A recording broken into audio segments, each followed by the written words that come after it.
We will do a brief statement followed by questions and followed by lunch. So hopefully, since it's after 1 o'clock, the questions will be short and to the point, and we'll keep our answers short and to the point so that we can get out and get some food before we all fall over. My name is Joe Wilson, and I am chairman of Symbion Power Africa. You may know Symbion Power Africa here in Tanzania because we are doing a lot of contracting work for the Millennium Challenge account, Tanzania, for the Rural Electrification Agency, and for TANESCO.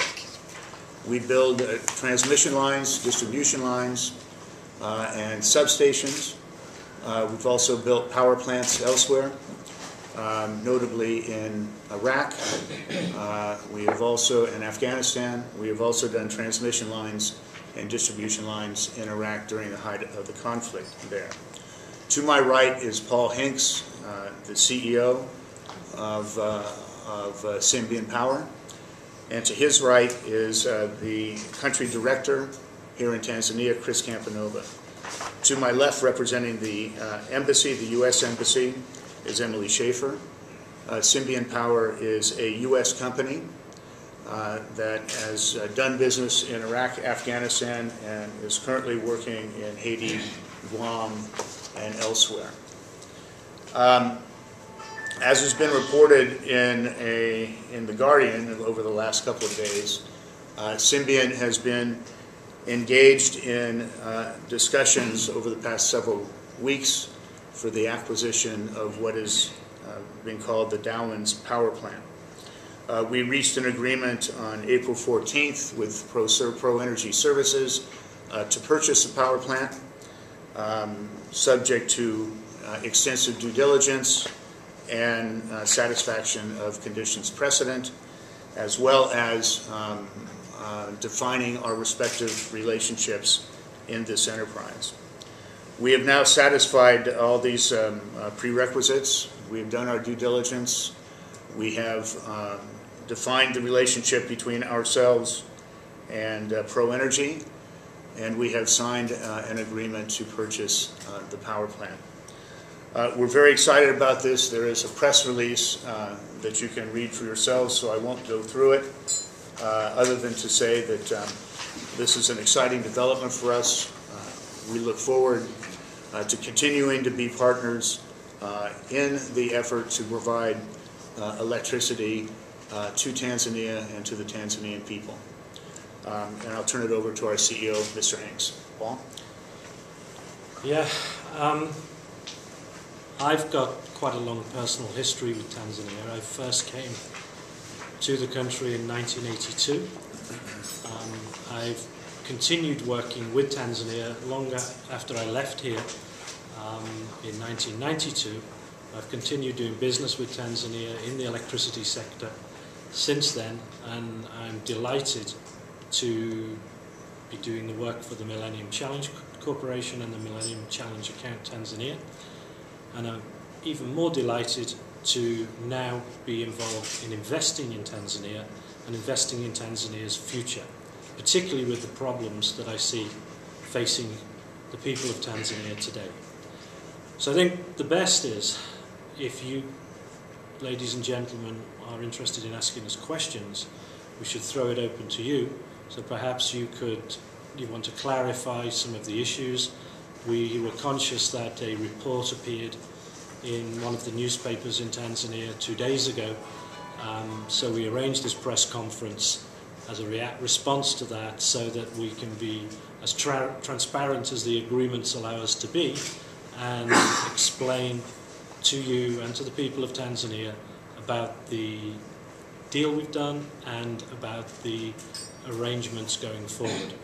In saying that, please respect the fact that we've signed an agreement that contains a confidentiality clause, which is normal in these sort of agreements, and we require the agreement of the seller before we can reveal any details of that agreement, the detail of it. But that's quite a normal thing in any transaction. So I'll throw the floor open and Joe or myself will take questions for as long as you see fit. And it would be helpful to us if you could introduce yourselves, please, when you ask your question. Hi, Mbuga from Reuters. What's the purchase price for the power plant? That's one of the things that we cannot answer, obviously. But let me give you some at least some idea. I anticipated that you would ask this question. That power plant is 120 megawatts. The rule of thumb price for an installed power plant of that size is about $120 million.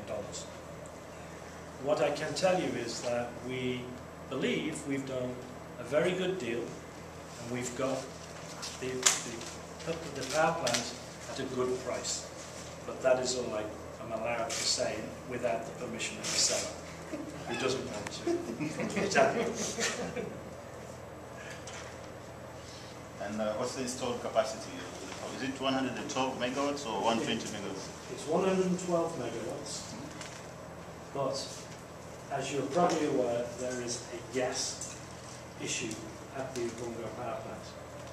Because Songo project takes most of the gas, this project is limited to 75 megawatts with the current gas supply that exists. If more gas is made available, the plant can run at 112 megawatts. And we believe, in fact we know, that TANESCO is interested in seeing if we can increase the capacity using Jet A fuel, which is liquid fuel, to run the plant. Yes, sir. Yeah, my name is Lucas Liganga from The Citizen.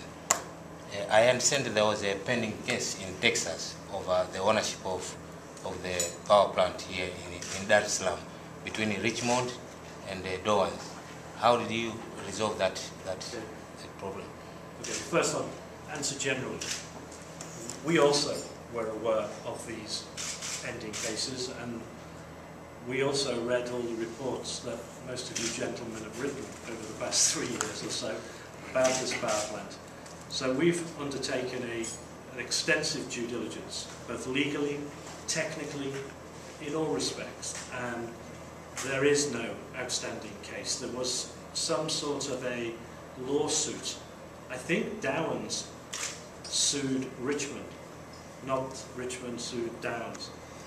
Something to do with claims that the power plant was not owned by Dowans. Our due diligence says that